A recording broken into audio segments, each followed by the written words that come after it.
नमस्कार माझ्या शिल्पनिदेशक मित्र हो. या व्हिडिओमध्ये मी आपणासाठी रिटर्न इन्स्ट्रक्शन मटेरियल भागातील शिल्पनिदेशकाने जतन करावयाचे रेकॉर्ड मधील डेमॉन्स्ट्रेशन प्लॅन प्रात्यक्षिक नियोजन कसं करावं हे या लिखित उपदेशात्मक साहित्यामधील भाग आपणासाठी घेऊन आलेलो आहे. डेमॉन्स्ट्रेशन प्लॅन प्रात्यक्षिक नियोजन हे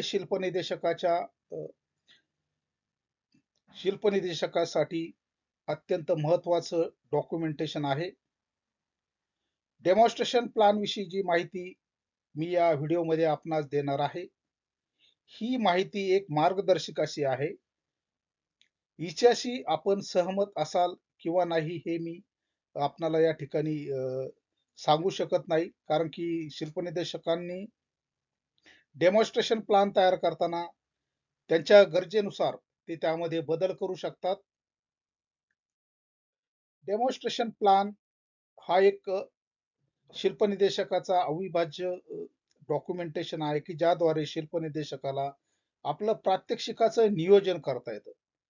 प्रात्यक्षिकाचं नियोजन आपल्या NSQFच्या लेवलच्या अभ्यासक्रमानुसार जे वेगवेगळ्या प्रकारचे प्रात्यक्षिक अभ्यासक्रमामध्ये समावेश केलेले आहेत, त्या प्रात्यक्षिकानुसार शिल्पनिदेशकांना प्रात्यक्षिक सुरू करण्यापूर्वी त्याचं डेमॉन्स्ट्रेशन प्लॅन प्रात्यक्षिकाचा आराखडा प्रात्यक्षिकाचं नियोजन करणं गरजेचं असतं.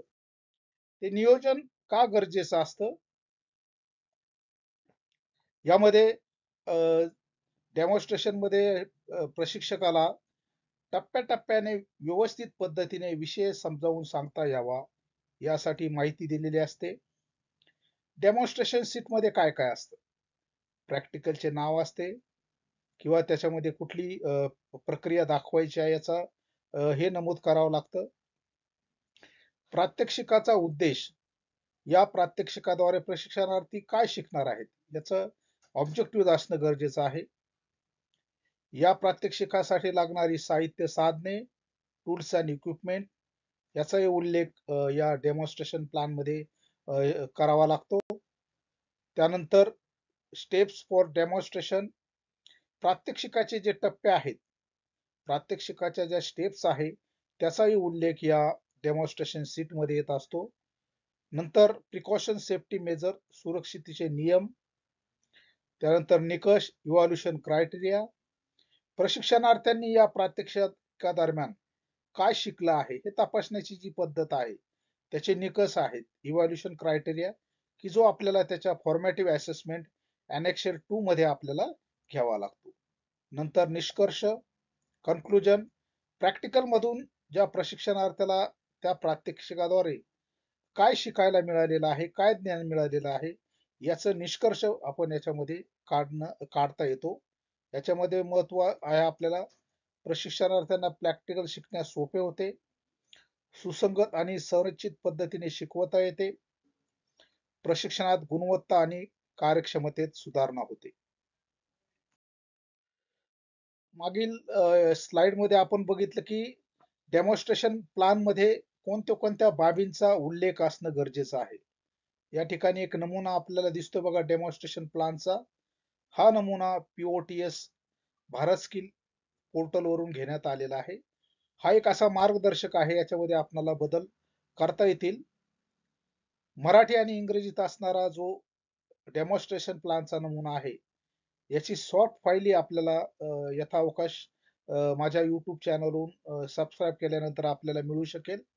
यामध्ये ट्रेडचं नाव आहे, त्याचं मॉड्यूल युनिट क्रमांक, त्याचे दिनांक, वेळ, डेमो प्रात्यक्षिक क्रमांक, त्याची पूर्वतयारी, त्याचे उद्देश, त्याच्यानंतर उद्देशानंतर त्याचं टूल्स अँड इक्विपमेंट्स, त्याचं इंट्रोडक्शन, त्याचा रिव्ह्यू, मोटिवेशन, नंतर प्रेझेंटेशन मध्ये त्याची प्रोसिजर असेल. या ठिकाणी आपण जे प्रात्यक्षिक करणार आहात त्याचं प्रात्यक्षिकाची सिक्वेन्स असेल ऑपरेशनची. यानंतर इन्फॉर्मेशन पॉइंट्स आणि सेफ्टी प्रिकॉशन पॉइंट्स असतील. नंतर या ठिकाणी हिंट्स असतील, तळ सूचना असतील की ज्याच्यामध्ये symbols, spots, hints, models, charts इत्यादी असतील. तसंच इथे तोच भाग आहे. त्यानंतर ऍप्लिकेशन याचा उपयोग कुठं होतो, ऍप्लिकेशन आपल्याला इथं उल्लेख करावा लागेल. नंतर सारांश, नंतर या प्रात्यक्षिकावर आधारित प्रशिक्षणार्थीचे टेस्ट, असाइनमेंट, नंतर रेफरन्सेस. सदर प्रात्यक्षिकासाठी जे नेहमीने आपल्या भारत स्किलवर आपल्या व्यवसायाचं जे प्रॅक्टिकल बुक उपलब्ध करून दिलेलं आहे वर्षानुसार, त्याचा रेफरन्स आपल्याला इथं टाकायचा आहे निम्मी बुकचा. नंतर नेक्स्ट स्किल किंवा पुढचं प्रात्यक्षिक कुठं असेल याचा आपल्याला इथं उल्लेख करायचा आहे. या ठिकाणी एक मराठी नमुना दिलेला आहे की जो आपल्याला डिस्क्रिप्शन बॉक्समध्ये त्याची सॉफ्ट फाईल आणि त्याची सॉफ्ट कॉपी आपल्याला उपलब्ध करून दिलेली आहे. व्यवसाय तुकडी, प्रात्यक्षिक क्रमांक, पूर्वतयारी, उद्देश, शिकवण्याचे साधनं, प्रस्तावना, पुनरावलोकन, प्रेरणा, सादरीकरण, कार्यपद्धती, माहिती मुद्दा, सुरक्षितता, खबरदारी, स्थळ सूचना. याही ठिकाणी आपल्याला त्याच प्रकारे नोंद घ्यायची आहे. तसे ऍप्लिकेशन, सारांश समरी, चाचणी, संदर्भ पुस्तके, नंतर प्रिपेअर्ड बाय आणि शिल्प निदेशक, गट निदेशक आणि प्राचार्य. या डेमॉन्स्ट्रेशन प्रात्यक्षिक नियोजनाचा जो हा नमुना आहे, हा नमुना आपल्याला सॉफ्ट कॉपीमध्ये यावेळी मी अगोदर उल्लेख केलेला आहे, हा आपल्याला उपलब्ध करून देण्यात येईल. या ठिकाणी बघा एक डेमॉन्स्ट्रेशन प्लॅनचा एक उदाहरण घेतलेलं आहे. ट्रेड आहे रीडिंग ऑफ ड्रॉइंग अँड अर्थमॅटिक्स. वेळ 30 मिनिटाचा दिलेला आहे. या ठिकाणी डेमॉन्स्ट्रेशन त्याचं प्रिपरेशन, डेव्हलपमेंट सरफेसेस आपल्याला डेव्हलपमेंट का गरजेचं आहे त्याचं ऑब्जेक्टिव्ह दिलेलं आहे. रेग्युलर पॉलिगॉन जो आहे त्याच्यामध्ये स्क्वेअर क्यूब जो आहे त्याचं डेव्हलपमेंट कसं करायचं ते या ठिकाणी दिलेलं आहे, त्याचा उद्देश. नंतर टूल्स अँड इक्विपमेंट दिलेले आहे, drawing board, drawing sheet, mini drafter, eraser set. हा जो एक नमुना डेमॉन्स्ट्रेशन प्लॅनचा घेतलेला आहे, हा इंजिनिअरिंग ड्रॉइंग या विषयातला घेतलेला आहे.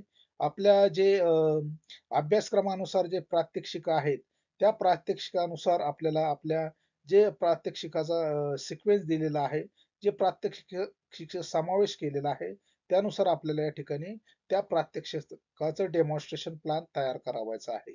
यानंतर रिव्ह्यू आहे, मोटिवेशन आहे, प्रेझेंटेशन, डेव्हलपमेंट, डेव्हलपमेंट म्हणजे काय याच्याविषयी माहिती दिलेली आहे, टाईप ऑफ डेव्हलपमेंट, पॅरल line development, redial line development. थोडक्यात इथं याचे इन्फॉर्मेशन पॉइंट आणि सेफ्टी प्रिकॉशन दिलेलं आहे, इथं स्थळ सूचना दिलेलं आहे. नंतर इथं आपण घेतो डेव्हलपमेंट ऑफ क्यूब, त्याची जी आपण प्रात्यक्षिक घेणार आहोत त्याची सिक्वेन्स या ठिकाणी दिलेली आहे की डेव्हलपमेंट ऑफ क्यूब कशा पद्धतीने केलं जातं. नंतर या ठिकाणी काही हिंट दिलेले आहेत. त्यानंतर इथं ऍप्लिकेशन दिलेलं आहे. नंतर समरी दिलेली आहे, टेस्ट दिलेले आहे. या ठिकाणी रेफरन्स घेतलेला आहे निमी इंजिनिअरिंग ड्रॉइंग, एन डी भट. नेक्स्ट लेसन दिलेला आहे डेव्हलपमेंट ऑफ कोड. म्हणजे या ठिकाणी आपल्याला पुढचं जे प्रात्यक्षिक आहे त्या प्रात्यक्षिकाचा उल्लेख या ठिकाणी करायचा आहे. नंतर या ठिकाणी शिल्प निदेशक नाव, गट निदेशक स्वाक्षरी नाव आणि उपप्राचार्य किंवा प्राचार्याची स्वाक्षरी आपल्याला या ठिकाणी घ्यायची आहे. तर शिल्प निदेशक मित्रांनो, या व्हिडिओमध्ये आपण बघितलं की जे डेमॉन्स्ट्रेशन प्लॅन आहे हा कशा पद्धतीने आपण तयार करावायचा आहे. डेमॉन्स्ट्रेशन प्लॅन जो या व्हिडिओमध्ये आपल्याला दाखवलेला आहे हा एक मार्गदर्शक असा आहे. आपण आपल्या सोयीनुसार त्यामध्ये बदल करता येईल. पुन्हा एकदा आपल्याला आव्हान करू इच्छितो की माझं YouTube चॅनल जे आहे त्याला लाईक करा, सबस्क्राईब करा आणि अनेक असे जे ट्रेनिंग बाबतचे व्हिडिओ आहेत ते पाहण्यास विसरू नका.